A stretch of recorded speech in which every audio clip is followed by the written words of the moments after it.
शिव भक्त कन्नप्पा की कथा। भगवान शिव के कई ऐसे महान भक्त हुए हैं जिन्होंने अपनी भक्ति में सर्वस्व न्योछावर कर दिया है। पौराणिक कथाओं में एक ऐसे ही महान भक्त कन्नप्पा का वर्णन मिलता है जो अपनी शिव भक्ति के कारण हमेशा के लिए अमर हो गए। उन्होंने भगवान शिव के लिए कुछ ऐसा किया था जिसे जानकर आपकी आंखों से भी आंसू निकल आएंगे। कथा के अनुसार वह एक शिकारी थे और एक दिन शिकार करते करते किसी वन में पहुंच गए। वहां उन्हें भगवान शिव का एक मंदिर दिखा। जैसे ही उन्होंने मंदिर में प्रवेश किया, शिवलिंग को देखकर उनका मन भक्ति भाव से भर गया। उनके मन में भगवान भोलेनाथ की पूजा अर्चना का विचार आया। कन्नप्पा को ये तो ज्ञान था नहीं कि भगवान शिव की पूजा की क्या विधि होती है, लेकिन उनके मन में विचार आया कि क्यों ना भोलेनाथ को कुछ अर्पित किया जाए। यही सोचकर वो शिकार करने चले गए। शिकार करने के बाद उन्होंने मांस को एक पत्तल में रख लिया और एक मधुमक्खी के छत्ते से शहद निकालकर अपने दूसरे हाथ में ले लिया। अब उनके पास जल ले जाने के लिए कोई पात्र नहीं था, इसलिए उन्होंने अपने मुंह में ही जल भर लिया। ये सब करने के बाद वो दोबारा मंदिर लौट आए।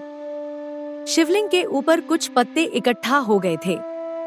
कन्नप्पा को चूंकि अच्छे बुरे का ज्ञान तो था नहीं, वो सिर्फ भक्ति भाव से भरे हुए थे, इसलिए उन्होंने अपने पैरों से ही शिवलिंग पर गिरे पत्तों को साफ किया और इसके बाद मांस और शहद भगवान भोलेनाथ को चढ़ा दिए। मुंह में जो जल भर रखा था उसी से उन्होंने शिवलिंग का अभिषेक भी कर दिया। भगवान शिव तो भोलेनाथ हैं और सिर्फ अपने भक्तों के भाव को देखते हैं, इसलिए उन्होंने कन्नप्पा का प्रसाद स्वीकार कर लिया। अब तो कन्नप्पा रोज शिव मंदिर जाने लगे और उसी विधि से भगवान की पूजा करने लगे।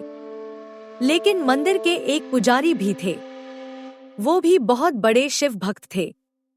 जब वो मंदिर में आए और उन्हें शिवलिंग के पास मांस के टुकड़े दिखे तो वो बहुत दुखी हुए। उन्होंने मंदिर की साफ सफाई की और भगवान शिव का सही विधि से अभिषेक किया। लेकिन अगले दिन उन्हें मंदिर फिर उसी हालत में मिला।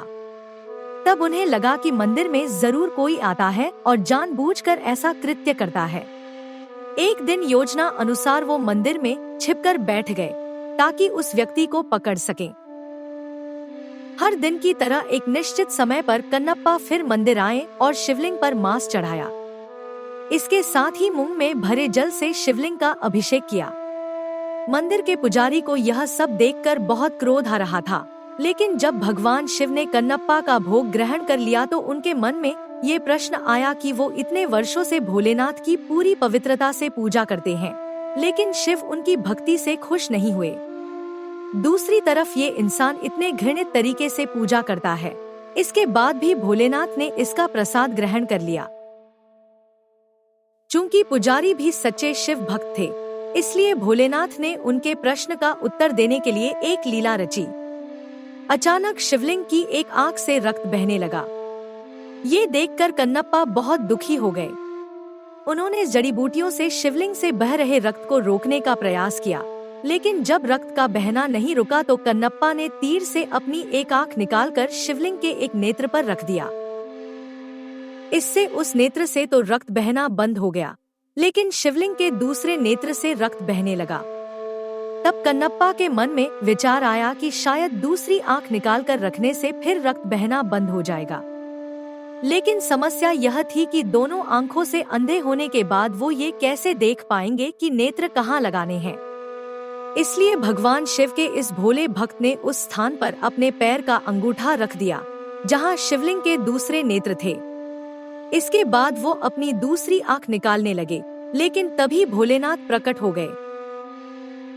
उन्होंने कन्नप्पा को साक्षात दर्शन दिए और उनकी आंख भी लौटा दी।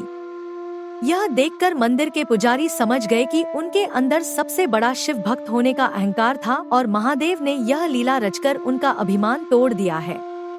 वो अब अच्छी तरह से जान गए थे कि भोलेनाथ सिर्फ भाव के भूखे हैं।